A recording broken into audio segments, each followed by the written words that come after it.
2025-এ গেছিলাম চট্টগ্রাম। তো চট্টগ্রাম গিয়ে ভাবলাম যে একটু ঘোরাঘুরি করি, কারণ আমি সময় পাই নাই, খুবই কম সময়। তো আমি চলে আসছি চট্টগ্রাম ডিসি পার্কে।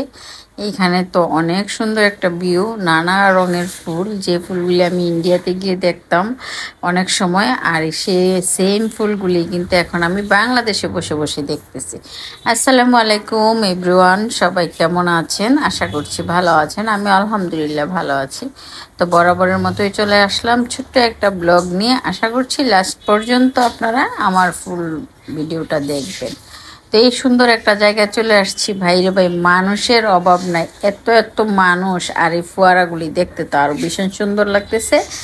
অনেক বড় একটা পুকুর, পুকুরের মধ্যে এখানে একটা জায়গা করেছে, আর চতুর্দিকে এরকম। তো যারা এখনো ডিসি পার্ক, চট্টগ্রাম ডিসি পার্কে যান নাই, আপনারা একবার যাবেন, ঘুরে আসবেন, আর অনেক সুন্দর সুন্দর জিনিস দেখে আসবেন। এখানে কিন্তু সরাসরি বিভিন্ন রকমের শিল্পীরা গানও গাচ্ছে। গোলাপগুলি দেখে মনে হচ্ছে হাতে ছিঁড়ে নিয়ে নিই, তবে ফুল গাছে সুন্দর। এইভাবে করে কিন্তু আমি ঘুরতেছি, আর আপনারা শুধু বলবেন যে জায়গাটা কীরকম, আপনাদের দেখে ভালো লাগছে কিনা। তো অনেক দিন পর, গত বছর সম্ভবত বোনের বাড়িতে গিয়েছিলাম, এবারও গিয়েছি, তো সময় দিতে পারি নাই, আবার চলে আসছি। আর বোনের বাড়িতে গেলে তো খাওয়া দাওয়া, আড্ডা, সব কিছু মিলে আলহামদুলিল্লাহ অনেক সুন্দর সময় পার হয়ে যায়। আর এবার এই ফুলের, এই ডিসি পার্কে গিয়ে ফুলের যে একটা বাগান দেখতে পেলাম, হাজার রকমের ফুল, দেখে খুবই ভাল লাগছে। তো আপনারা যারা এখনো ডিসি পার্কে যান নাই, আপনারা একবার গিয়ে হলে দেখে আসবেন। আর যেহেতু ডিসেম্বর আর জানুয়ারি মাস কিন্তু ঘোরার মাস, আপনারা বিভিন্ন জায়গায় ঘুরতে পারেন, ঘুরলেও মন ভালো হয়ে যায়। আর আমি যখনই বয়স দিই, আমার পাখিগুলি কিন্তু আমাকে অতিরিক্ত ডিস্টার্ব করে, আর তারপরও আমার অনেক মায়া লাগে পাখির জন্য। দেখেন কি সুন্দর, মাশাআল্লাহ, জায়গাটা দেখে একদমই মন ভালো হয়ে যায়। তো সব কিছু মিলে আলহামদুলিল্লাহ অনেক ভালো লাগছে বা লেগেছে। তো কিছু কিছু কথা আছে আপনাদের সাথে শেয়ার না করলেই নয়, যে এটা শেয়ার করাই লাগে। যেমন পিসের লোকে কিছু বলে, আমরা ছোটবেলায় এরকম একটা গল্প বা ছড়া পড়েছিলাম, পিসের লোকে কিছু বলে। সেম আমার বেলাও তদ্রুপ। আপনি একবার না খেয়ে থাকবেন, আপনার সাথে কেউ আপনাকে তখন জিজ্ঞাসা করবে না, আপনার পাশে কাউকে পাবেনও না। যখন আপনি একটু ভালো পর্যায়ে চলে যাবেন, তখন পিছু থেকে আপনাকে ধরে রাখার, টেনে ধরে রাখার মানুষেরও অভাব হবে না। এটাই আমি মনে করি বাস্তব। আপনি না খেয়ে থাকলেও ওরা মজা নিবে, আপনি খেয়ে ভালো থাকলেও ওরা মজা নিবে। কেন রে ভাই, তোদের কি সমস্যা? যেমন আমি ফেসবুক, ইউটিউব চালাই, আমার ফেসবুক পেজ আছে, আইডি আছে, আমার ইউটিউব চ্যানেল আছে। যখন আমি এত এত পরিশ্রম করে উপরে উঠে গেছি একটুখানি, তখনই দেখেন মানুষের নানা রকমের কথা, নানা রকমের জল্পনা কল্পনা শুরু হয়ে গেছে। যখন আমি অনেক পরিশ্রম করেছি, সারাদিন আমি কাজ করে এসে বাসায় এসে রান্না করা খাওয়ার সময় পাইতাম না, তখন তখন তো কেউ আমাকে একবেলা খাবার দেয় নাই। এখন যেহেতু দেখে যে না, ঘরে বসে বসে ও ইনকাম করা শুরু করে দিয়েছে, তখনই কিন্তু হিংসার যে একটা পাল্লা, এটা ভারী হয়ে গেছে। আসলে আপনারা এরকম না করে যার যার জায়গা থেকে নিজেরাও ইনকাম করার চেষ্টা করেন, আর মানুষের পিছু নেওয়া থেকে দূরে থাকেন।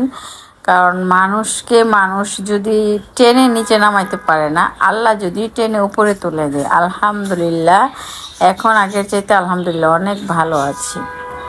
তো আমি অবশ্যই আপনারা আমার ভিডিওটা দেখেন। হ্যাঁ, আপনারা তো আমার হেটার্স, শুভাকাঙ্ক্ষী না বলে বলছি, দয়া করে ভালো না লাগলে আইডি এবং পেজ থেকে, ইউটিউব চ্যানেল থেকে আপনারা বের হয়ে যাবেন। তারপরও মানুষের গীবত গাওয়া ঠিক না। একটা মানুষের গীবত গেলে দুনিয়া এবং আখেরাত দুইটাতেই কিন্তু আপনারা ফেসে যাবেন। তো আমি মনে করি আপনারা পিছন থেকে কথা না বলে নিজেরা কোনো কিছু করার চেষ্টা করেন। একজনকে দেখে হিংসা না করে আপনারাও কোনো কিছু করতে শিখে যান। এই হলো আমার কথা। তো আজকে যেহেতু আমি ইউটিউবে অনেক দিন পর ভিডিও দিই, মাঝে মধ্যে ইউটিউবে আমি ভিডিও দিতেও ভুলে যাই, কারণ অনেক কাজেরও প্রেশার থাকে, আর সব কিছু মিলে আমি অনেকটাই ব্যস্ত থাকি। আমি যেহেতু একটা সিঙ্গেল মাদার, আমার বাচ্চা কাচ্চা, আমার সব কিছুকে আমারই দেখে শুনে রাখতে হয়। সবার সুবিধা অসুবিধাগুলি আমারই দেখতে হয়, সেই জন্য আমার একটু দৌড়াদৌড়ি করাও বেশি লাগে। যখন আমি অন্য জায়গায় কাজ করতাম তখন সময়ও কম পেতাম, সবাই আমাকে একটু টানাটানি কম করতো। আর এখন যেহেতু একটু ফ্রি থাকি, সবাই তো টানাটানি করেই, ছেলে মেয়েরা, নাতি নাতনিরা সবাই। তো আমার ইচ্ছা ছিল আমার ছোট নাতি, মেজু মেয়ের ঘরের বড় নাতিকে নিয়ে আমার চট্টগ্রামে আসার অনেক ইচ্ছা ছিল, ওকে নিয়ে ঘোরার, কিন্তু ওকে নিয়ে আমি ঘুরতে পারি নাই, সময় পাই নাই। ইনশাল্লাহ নানু ভাই, তোমাকে নিয়ে খুব শীঘ্রই আমি আসব।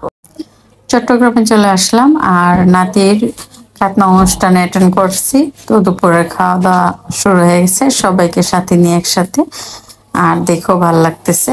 তো দুপুরের খাবারটা সবার সাথে শেয়ার করলাম। আশা করছি সবাই পাশে থাকবেন, ফুল ভিডিওটা না টেনে দেখবেন। তো যার যার মতো আনন্দ উল্লাস করে খাওয়া দাওয়া শুরু করে দিয়েছে।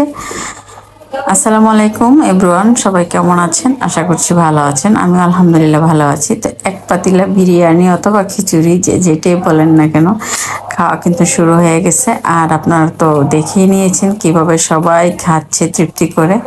আসলে খাবারটা যেরকম হোক না কেন, খাবারটা কিন্তু অলরেডি শেষ হয়ে গেছে। তো সব কিছু দেখে ভাল লাগছে। আর সবাই যার যার মতো করে টেবিল নিয়ে কিন্তু প্যান্ডেলে বসে গেছে, খাওয়া দাওয়া শুরু করে দিয়েছে। তো আমরা যেমন আমাদের এলাকায় ব্রাহ্মণবাড়িয়াতে দুপুরের দাওয়াত দিই সবাইকে খাওয়া দাওয়ার জন্য, আর এখানে কিন্তু রাতের দাওয়াত দিই। চট্টগ্রামের অনেক অনুষ্ঠানে রাতের বেলা অনুষ্ঠিত হয়। আর চট্টগ্রামের খাবারগুলি আমাদের চাইতে একটু ভিন্নতা আছে। যেমন আমরা যে রান্নাগুলি যে মশলা দিয়ে রান্না করি, ওনারা কিন্তু একটু ব্যতিক্রম মশলা দেয়।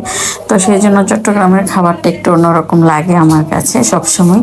তবে সবচেয়ে বড় কথা হলো যার যার এলাকার খাবার তার কাছেই বেস্ট। আমাদের ব্রাহ্মণবাড়িয়ার রান্নার মতো মনে হয় না আর কোথাও এরকম রান্না আছে।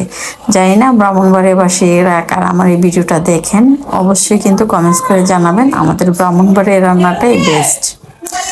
তো যাই হোক, আমি আসলে ভয়েস দিতে পারতেছিলাম না, আমার বাসায় অনেক মানুষ, হই হুল্লোড়। তো সবার নয়েজে চলে আসে মাঝে মধ্যে, কি করব বুঝি না। তারপরে যতটুকু সম্ভব চেষ্টা করি সবাইকে সাথে নিয়ে চলার জন্য। আর খাবার কিন্তু খুবই ভালো করে সবাই খেয়ে নিচ্ছে। আর আমি বললাম না, ওরা দুপুরবেলা একটা খিচুড়ির মতো রান্না করছে। আসলে এটা খিচুড়ি বিরিয়ানি কোনোটাই আমি বলতে পারবো না। তো আমার চাচির কাছে ভালো লাগে নাই, চাচি কিন্তু ফিক্কা মেরে ফেলেও দিয়েছে। তো এখানে চাচার তো ভাই বোন, চাচি, ওর শ্বশুরবাড়ির আত্মীয় স্বজন, আমাদের আদা ফ্যামিলি বলতে আমি একা গিয়েছি এখানে। চাচার তো বোনের মেয়ের খাতনা অনুষ্ঠান, সেই জন্য। তো রান্নাটা নিয়ে আমি কথা বলতেছিলাম যে এক এক এলাকার রান্না এক এক রকম স্টাইলে হয়। তো যাই হোক, তারপর আলহামদুলিল্লাহ সুন্দরভাবে সবকিছু হয়েছে এবং সবাই খাওয়া দাওয়া করেছে, এটা দেখেই ভালো লাগছে। তো আপনারাও কারা এরকম মিলেমিশে সুন্দর অনুষ্ঠান করতে পছন্দ করেন বা খাওয়া দাওয়া করতে ভালো লাগে, অবশ্যই জানাবেন। ক্যামেরা দেখে কিন্তু কয়েকটা ছেলে আমাকে হাই হ্যালো বলতেছে, আর সবাই খুবই তৃপ্তি সহকারে খাচ্ছে, এটা দেখেও কিন্তু ভাল লাগে। আসলে একটা আনুষ্ঠানিকতা বা একটা অনুষ্ঠানের মূল কেন্দ্রবিন্দু হচ্ছে সবাই একসাথে মিলেমিশে খেলে আনন্দ উল্লাস করলে, এটাই ভালো লাগে। তো যদি আজকের এই ব্লগটা ভালো লাগে অবশ্যই পাশে থাকবেন। ধন্যবাদ। আমার এই ক্ষুদ্র জীবনে আমি এত কিছু সম্মুখীন হয়েছি যে বলে বোঝানো যাবে না। আপনি যখন ভালো খাবেন তখন মানুষের সহ্য হবে না, আপনি যখন খারাপ খাবেন সমালোচনারও তখন শেষ হবে না। আপনি না খেয়ে সারাদিন বসে থাকেন, আপনাকে কেউ একবেলা ডেকে খাওয়াবে, এটাই বাস্তব। আর আপনি যতই চেষ্টা করবেন যে সবকিছু থেকে আপনি বিরত থাকবেন, আপনি ভালো হয়ে থাকার চেষ্টা করবেন, আপনাকে কিছু মানুষ পিছন দিয়ে টেনে ধরে রাখবে।